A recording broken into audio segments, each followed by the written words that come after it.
President, I will stand strong with Ukraine and our NATO allies. And again, I said to Vladimir Putin, I said, don't do it.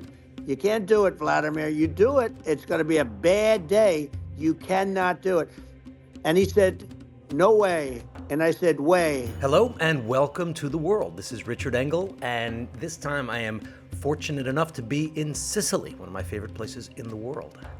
And I'm Yalda Hakim. Richard, really nice to see you. We were actually together just in the last few days, but I'm now back in London, as you can see, with my coat back on. I can see that you're still in the Sicilian sun with your t-shirt.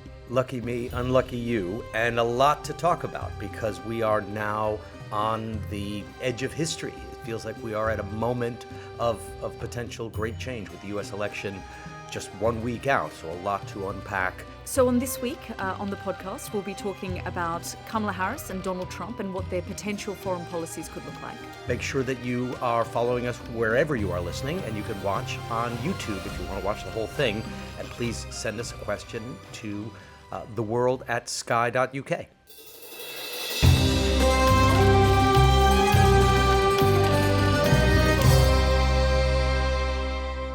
I sort of think one of the best ways to tell America's story is as a foreigner, to look at America, and help America understand themselves from a foreign perspective and help the world understand America. I think that's something I've always enjoyed doing when I've been reporting on America. And certainly in an election time where we get to know more about, the bizarre, the fascinating, the weirdness of American politics and the fact that it is, frankly, the greatest show on earth. And we've seen that over the course of the last year, haven't we? Can I tell you something? People freak out when I tend to show up in the United States and do any kind of domestic reporting because they think, well, what's going on? This isn't his department. He does wars and conflicts in foreign places. When I show up in the U.S., it's a bad sign. But let me just put it to you this way. I'm in Sicily now, heading to the U.S. to cover the elections. I'm bringing a flak jacket with me. Not because I'm expecting civil war. It could be because from there I have to deploy to some other war zone, so I often carry it with me. But I'm also carrying it because I think there's a decent chance that you could have unrest in the immediate period after the election. But, these were the predictions that were made in 2016 when Trump, won that particular election. I remember newsrooms around the world were, as they were deploying staff to go and cover the election, they were preparing for potential riots. Same with 2020. And of course, in 2020, it was a very different scenario, wasn't it? I mean, the election results weren't accepted, immediately after. It took days and days and days. I remember being there. I remember being in Philadelphia where the count was taking place in the convention center. It wasn't until January 6th where we saw those riots break out that you're alerting to. And the stakes are that much higher this time because both sides are painting it as the apocalyptic event, the end-all, be-all election. If the Harris campaign is saying if Trump wins, it's going to be the end of democracy as we know it. It's the end of the United States. And Trump, if you listen to his rallies, he's saying exactly the same thing. If Harris wins, it's the end of America. It's total failure, total collapse. It's a steal. It's a takeover. It's a con. So both sides are geared up for an all or nothing fight. Richard, it feels to me like they're almost both trading on the same thing, fear and change. They're both selling the same message, both Harris and Trump, saying that if you vote for the other, X, Y, and Z is going to happen. You need to vote for change. I mean, literally, it feels like the messaging is almost the same thing. Yalda, maybe it would be good if we broke it down into a few regions. Maybe we looked at a couple of the hotspots. We talk about the Middle East, Iran, talk about Ukraine, talk about how they differ, what we might expect from the two candidates as if either one of them, or when one of them assumes office. Yeah, let's talk about Ukraine first and just have a listen to what Vice President Kamala Harris had to say. 5 days before Russia attacked Ukraine, I met with President Zelensky to warn him about Russia's plan to invade. I helped mobilize a global response, over 50 countries, to defend against Putin's aggression.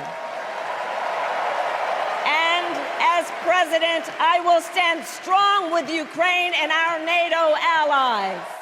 So, couldn't be clearer. She's an internationalist. She says, I was involved in helping to mobilize the coalition to protect Ukraine 2.5 years ago, and she's proud of it. This is a badge of honor for her, and she's going to keep doing it. So finally, she's laid out a very clear policy that is going to be very popular in many European capitals. I don't know if it necessarily is going to be as popular in the United States, but that's what she's counting on, it seems.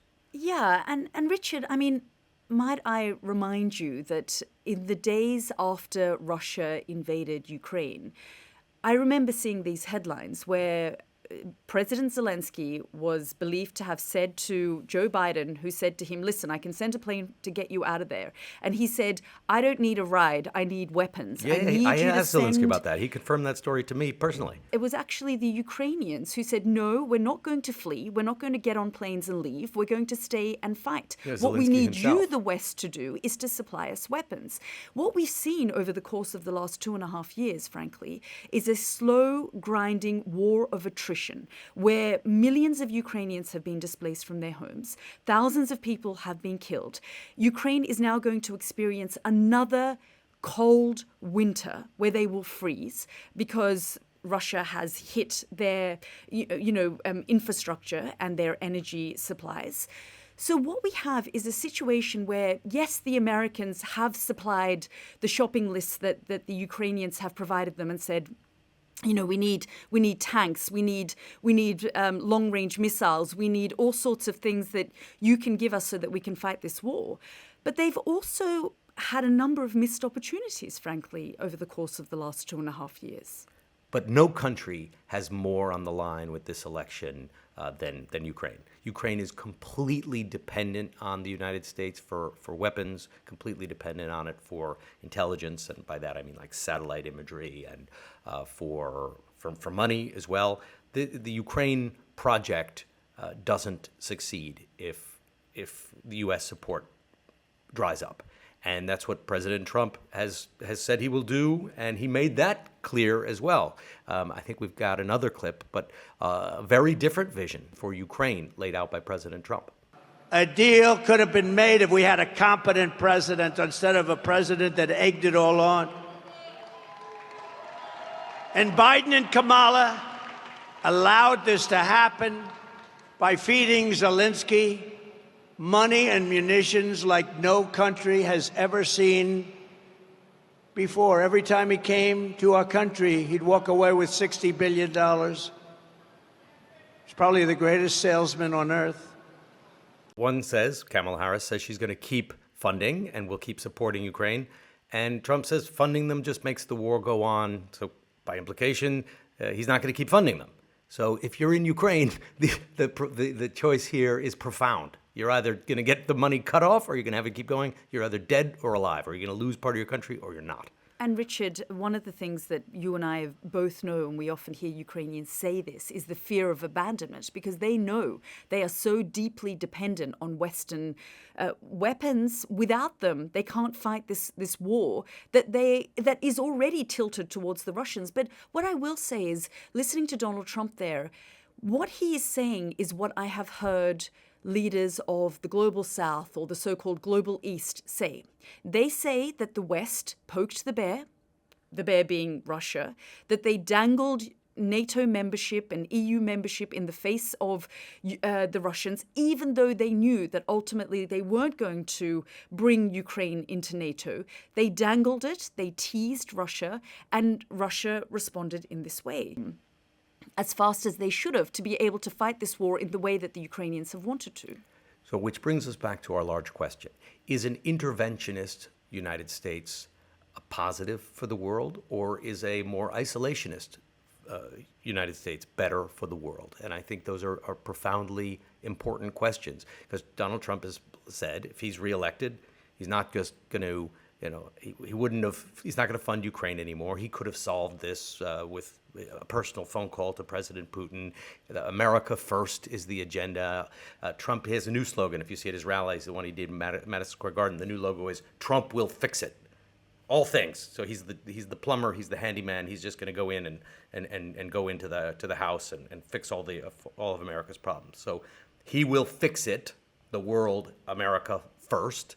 And Harris is talking about this much more I guess, what you call traditional American role since America took over the mantle of global leadership after Europe's collective suicide during World War II. So if that is the more traditional understanding of what American foreign policy is like, Trump is very different. So it's a big question. Which one is better for the world? And the global South, which presents itself as the alternative, clearly doesn't want the American interventionist model. The global South, which is kind of everybody else, the BRICS plus group, China, Russia, Brazil, other big population centers and economic centers, would much prefer to see the U.S. sitting on the sideline and not acting as the de facto policeman and arbiter of the world. Yeah, I mean, you talked there about BRICS, and we saw the summit that took place in Russia over the last few days, where all these countries came together, Brazil, Russia, India, China, South Africa, to try and create a sort of an alternative world order. It was a gathering of world leaders on the eve of the U.S. election. If you imagine all these people getting together in a room, it's like, okay, so is this a big opportunity for us? Yeah, because I guess what they're trying to see if they can offer the world is, whether they can provide a currency that will challenge the US dollar, for example, or some kind of world order that would challenge the one that the United States has set up. I mean, Exactly. They believe it's one that was created by the West for the West, and that they are on the periphery. So I think they were gathering in Kazan saying, okay, if President Trump wants to take the U.S. off the world stage, we can get on to it. This can be our time. But, if we bring that back to Ukraine and what Donald Trump is likely to do in Ukraine, I mean, I recall, and you've reported on Ukraine for a long time, I recall in 2014 when Crimea was annexed, what did President Obama do about it? Not much. Nothing. And in 2021, when Kabul fell, and it was then the responsibility of the Biden administration to, pull the troops out and ensure that it wasn't the humiliating withdrawal that we saw, which many, even in the Trump administration, General McMaster, who was Trump's national security advisor, whether this is true or not, directly link what happened in Afghanistan to Putin having the sort of the guts even to go and invade Ukraine, and the Americans are going to do nothing. Now, the Americans did do something. They supplied the weapons, they supported Ukraine, but did they do it to the extent where in the last few months the Americans have been talking about Ukraine winning this conflict? Well, if you want Ukraine to win this conflict, then you've got to be, more precise in the way that you deliver And what is winning? It's one of and those, what does winning look like in winning this is sort of one of circumstance? those open-ended questions. It's like, we want to win.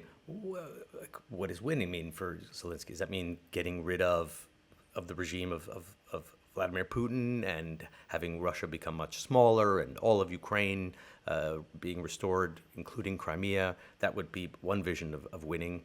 I don't think anyone's going to go that far. I mean, pushing for the complete retakeover of Crimea, that could actually bring the world to the brink of a nuclear war. So Trump potentially, I mean, who knows? As you say, he's so erratic and chaotic and unpredictable. Who knows exactly what his policies towards Ukraine is actually going to be? The hints he's given and his vice president have given is that, that they are going to try and strike some kind of deal with Putin and bring Zelensky to the table. And we will perhaps see parts of Ukraine, eastern Ukraine certainly, handed over to the Russians. That could be potentially what they're alluding to bring this conflict to an end. Well, going back to your point, I think if you favor an interventionist U.S. and that the world, with lots of serious problems, has been better off over the last 70 years or so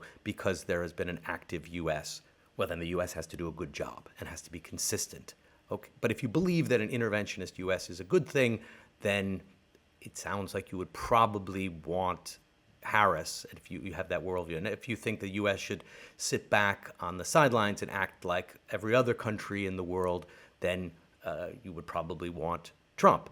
And we could, then shift our focus, I guess, to the war in the Middle East. And Trump has, talked about what he would potentially do in his relationship with Benjamin Netanyahu. We've got some clips of what both of them have been saying. President Biden and I are working to end this war such that Israel is secure, the hostages are released, the suffering in Gaza ends, and the Palestinian people can realize their right to dignity, security, freedom, and self-determination. Nobody's done what I've done for Israel. So we're going to take care of Israel. We work with Israel. They say that in Israel, I could maybe run, if things didn't work out here, you could run for Prime Minister of Israel and I'd get 97% of the vote. Bibi called me yesterday, called me the day before. We have a very good relationship. So, as you say, Kamala Harris laying out there a little bit, a hint of what she would likely do. But, Richard, I think that for the Harris campaign, for the Biden administration, it's frankly felt like too little too late for a lot of Muslims and Arabs. Now, of course, they're not a monolithic community. Not all Muslims are Arabs, not all Arabs are Muslims. No, she's struggling. She's struggling in places in the United States with large Muslim communities. They're not convinced because they've seen what's going on in Lebanon. They see what happened in Gaza, and they blame Biden. And by blaming Biden, by de facto, they blame her. And not just blame her. I mean, she struggled to share a stage with Palestinian Americans, whether it was at the Democratic National Convention or at any of the rallies. And Trump did something in the last few days, which was very simple. He brought a bunch of Muslim leaders onto the stage in Michigan and said, American Muslims for Trump. And here I am. And, they all took a turn at the microphone and said, he's promised us the war in Gaza is going to be over. Now, whether that's rhetoric or not, the point is that these simple gestures do go a long way. It's not just about actions in the Middle East, but it's about respect. And going back to the point with the conversation we were just having, if you look at those two clips that we just played, Harris laid out a principle. She's going to do X, Y, and Z. She's going to push for a ceasefire, and she wants to push for a two-state solution that gives the Palestinians a state, and she wants decency and peace and stability in the Middle East, and she got a big applause. Because who wouldn't want that? Who wouldn't want peace and stability and good things and ice creams and yellow dog and all the rest? All kinds of good things are going to come in the Middle East. Great. That's a principle that you're pushing an argument. And on the Trump side, it was about him. My relationships are so great. Bibi and I are so great. I'm so popular. I can fix this. So he's selling himself as the solution, and she's selling a principle that, as we've heard many, many times before, and has yet to be realized. So what is more convincing? Yeah, I mean, we both know a lot of similar people, and there was an ambassador to DC from the Arab world. I won't name names, but I had just come back from the Republican National Convention, and the Arab ambassador looked at me and said, I didn't go, and we Arabs didn't feel we needed to go to the RNC because for us it's pretty clear where Trump sits on things, and we like clarity. By the way, anyone can tell you that. Past performance is no guarantee of future success. Just because someone was behaved in one way in a certain set of circumstances 4 years, well, not even 8 years ago, does not mean that it will be like that. So they're guaranteeing, we know this, we got Trump, we got this in the bag, he's on our side, we're going to get it. They might be right, but I think there's no guarantee when you're dealing with a charismatic leader. They always surprise because it's always about them. I guess what they were trying to tell me, not so much that they understood where Trump was going to go on certain things, but the fact is that this administration has been absent. It has used words like we express concern, and they've put out statements, and they've made a dozen trips to the Middle East, and yet we've seen complete inaction. There has been a lot of frustration about the number of Palestinians that have been killed, the fact that a ceasefire deal isn't there, so you can't get the hostages out. So where are we coming down on our big question? Would Trump be more dangerous or more safe for the world, or would Harris be safer for the world or more dangerous? Richard, I'm not sure if the world is going to be more safe or dangerous under Donald Trump. Certainly when it comes to his foreign policy. I know that it will feel more chaotic and more erratic. But I'm not sure that the last 4 years, whether it, as I said, the fall of Kabul and the chaos that created, where, to this day, it's been over 1,000 and more days that girls haven't been able to go to school as a direct result of the US withdrawal from Afghanistan. And whether, it's the way that the Americans and the West have handled the war in Ukraine, or what's happened in the Middle East, where we've had no ceasefire deal, the hostages still aren't, entirely, all of them haven't been rescued, and we've seen 40+ thousand Palestinians dead, a war in Lebanon. I'm not sure if the world, as we have seen it over the course of the last year, as a result of the Biden administration, and Harris has been part of that, whether it has been a safer world, and how much more, frankly, worse it can get under Donald Trump. So is that a couched answer to say probably safer under Donald Trump, because under Harris and under Trump it's been such a disaster? I will I'm trying say to that, force you to. I'm trying to force you in a corner here. What I think that one thing that Donald Trump, Politely. I'm going to drop the F-bomb now, because he said, when he was asked what Xi Jinping thought of him and whether he took him seriously, he said, he thinks I'm effing crazy. So he doesn't know. He takes me seriously because he thinks I'm effing crazy. And I think it's that madman theory that Trump takes, that he's unpredictable, that he's chaotic, that people don't know what he's going to do, that he's not wedded to any single person or issue, that he can fire and hire people, that he speaks thug, that he knows how to use power.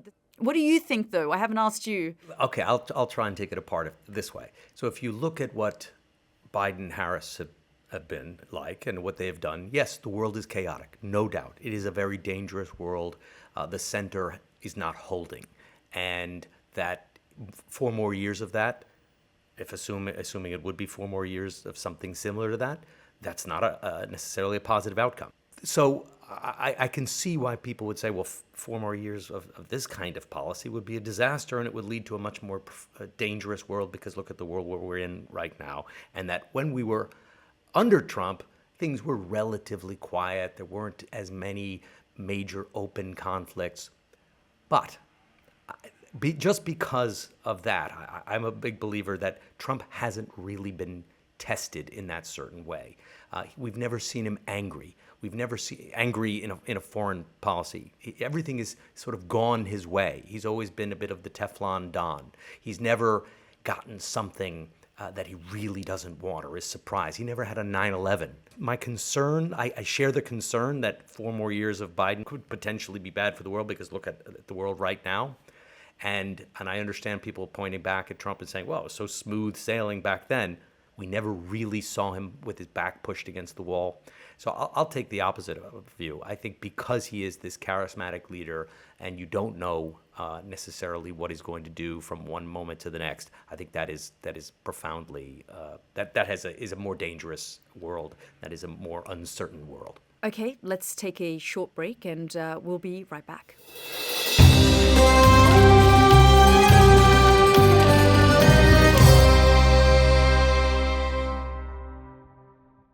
Welcome back. And of course, there was, as we talked about last week, Israel did carry out its retaliatory strike against Iranian military bases, Iranian targets. It's starting to get a bit weird, Richard. You've predicted things for the last 3 weeks, and they've turned out to be right. And you said there is this window just before the US election. If they're going to do it, they'll do it now. And of course, Saturday morning we woke up and we found that it had happened. But I will admit, I thought it was going to happen before that. That prediction, I thought it was going to happen almost immediately. As soon as Israel was hit, I figured that the Israelis and the Americans would need a few days, maybe a week, to reload their missile defense systems, and that they would carry out a response right away.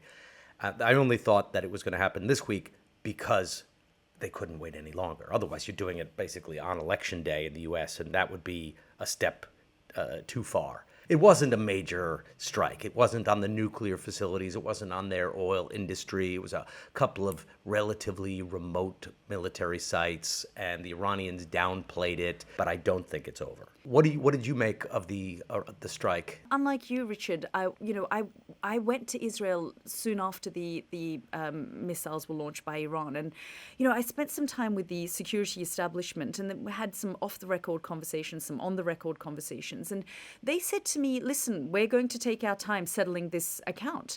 We want Iran to be jumpy." So it was hard to know exactly which way Israel was going to go. But what was clear was Israel didn't go berserk. It was methodical, and they did what the Americans asked them to do, which was for it to be targeted strikes. And as you say, whether it was going to have any kind of major implication or impact, or it's going to draw the line in the sand the way that the Americans are now saying, listen, let this be the end of this chapter. Who knows? But I'm curious to know, actually, why you think this isn't the end of it. Oh, not even close. So if you put yourself in Netanyahu's shoes, he was given up a freebie, right? They waited until the last possible minute without looking like they were directly trying to influence the election.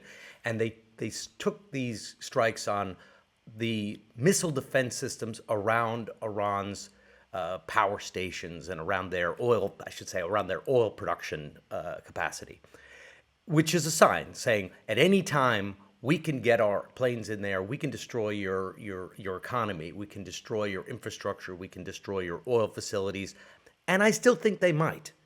But if you're Netanyahu, what did you do? What was your calculation? Your calculation was A, I've got a free hit, let's take it. B, what happens if Harris wins? If Harris wins and Netanyahu has just carried out this devastating attack flying in the face of Biden's recommendations, caution, advice, threats. Biden said, don't go big, don't hit the nuclear facilities, don't hit the oil infrastructure, do something proportionate and small. If Netanyahu had ignored that advice and gone big, and Harris wins, then he's got a problem. Then Netanyahu potentially has an enemy in the White House for the next 4 years, which he obviously doesn't want. And if Trump wins, well, Trump has made it pretty clear that the two of them see eye to eye again. They've had their differences, but now they're back thinking on the same kind of path. So if you're Bibi, your calculation is, I better not do something big, because what if Harris wins and then I'll have a real problem? And if Trump wins, I can wait. I can do it again. And I think if Trump wins, he will do it again. I'm not sure I agree with your assessment on, going big, going hard, and then finding that they're on the wrong side of Harris. For the last 12 months, what we've seen the Israelis do is, despite, the Biden administration urging caution, telling them to sort of, agree to a ceasefire agreement, not kill the number of Palestinians that have been killed, sort of offer the aid, the humanitarian aid, especially in places like northern Gaza right now. The Israelis have just sort of turned around and said, we're going to do it our way. Yeah. Bibi has blown off Biden in a profound way, in a way that I've never seen Israel act toward the United States, or really any other country act to the United States, a country that is providing them with weapons, providing them with aid, providing them with political cover, providing them with cover at international institutions like the UN, to then just totally thumb your nose at Biden. That has been shocking. And actually, maybe he would have done the same thing with Harris, but why, at least he could wait a week. So why close, risk it? To the election? Yeah, and I guess there are also hawks. I've spoken to, off the record over the course of the last week, who have said this was a missed opportunity. But on the that part Israel of the missed Israelis, opportunity, should have it done was more. because Netanyahu chance. has had his sights on Iran for 15 years. That this was the moment, at a time when America is distracted with its election, and at a time where Netanyahu has been able to do whatever he wants, and American leadership has frankly been weak. Well, I would tell that hardliner, unfortunately, sir, or ma'am, whatever, you'll have plenty of other opportunities. If you think the U.S. is just distracted now with its domestic politics, and that in a week it's all going to become clear, and this storm cloud of confusion will blow away, I think you got another thing coming. Well, we'll have to wait and see. And we've got our predictions coming up in the next few minutes. But I think we've got some questions, Richard. We've got one question from Kevin, who sent us a message on Spotify. And he said, the situation in Sudan doesn't seem to be getting much coverage in the news. Any thoughts? Well, I have to say Sky News actually does do a lot of reporting out of Sudan. We've got Yusra El-Bagir. She's extraordinary. Yusra is phenomenal. She was in there from the beginning, in and out. She's done, I think, some of the best work, if not the best work, in Sudan of any international broadcaster. And Sudan, the greatest humanitarian crisis on the planet, where millions of people have been displaced internally and externally as internal refugees, and also they've been forced to leave to neighboring countries. And there is great concern that is going to be the influx of the refugees and immigrants who make their way, to places like the UK and other parts of Europe as well. So that issue in Sudan is just absolutely horrifying and devastating, the humanitarian crisis there. Okay, so I see another one, Hanifa on Spotify. I am so happy you started this podcast. Well, thank you. I'm glad to hear that. So are we. Do you think the war in the Middle East will escalate if Trump wins the presidency? You go first. It's going back to this conversation we were just having. In the short term, probably not. But going forward, if Trump wins the presidency, probably not a ratcheting down, or sort of a slowing down, but with the potential of speeding up dramatically, heading toward possible regime change in Iran going by, year 2 or 3. I think what we've seen is Benjamin Netanyahu over the course of the last year run rings around the Americans and not listen to anything that they have told him to do. And they have failed to put pressure on Benjamin Netanyahu. And everything that this particular administration has said, that we don't want this war to escalate and spill out into the rest of the region, that is exactly what has happened. Trump and Netanyahu and others, particularly now after October 7th, believe there's no accommodation with Iran. Iran is the enemy. And if you remember that speech, I thought it was quite an important speech that Netanyahu gave to Congress, and he was addressing Trump, and he was getting standing ovations almost on every line from the Republican House members.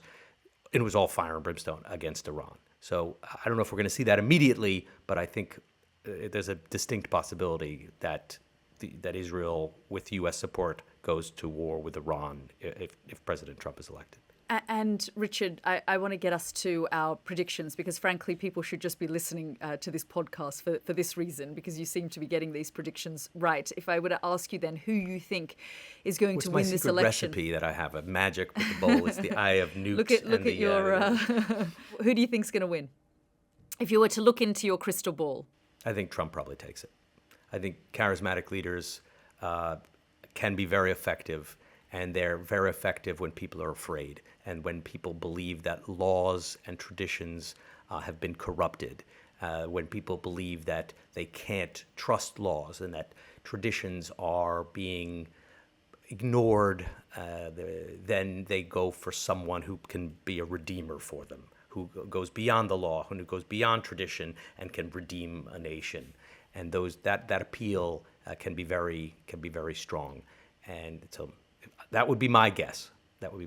Yeah, I'd have to agree with you. And I think one of the fundamental errors I think that the Harris campaign has made, while she had a huge amount of momentum when she first, stepped in to replace Joe Biden as the candidate, was to almost sell obscure themes like Trump is a threat to democracy. At the end of the day, people are thinking, well, that's not going to put food on my table. And we have heard it all before. Tell me what you're going to do. So, Yalda, we're going to be back on Wednesday, the day after the U.S. elections, and we'll do a quick turnaround podcast to react to the events that have just been happening over that 24-hour period, with immediate discussion of the results of the U.S. election.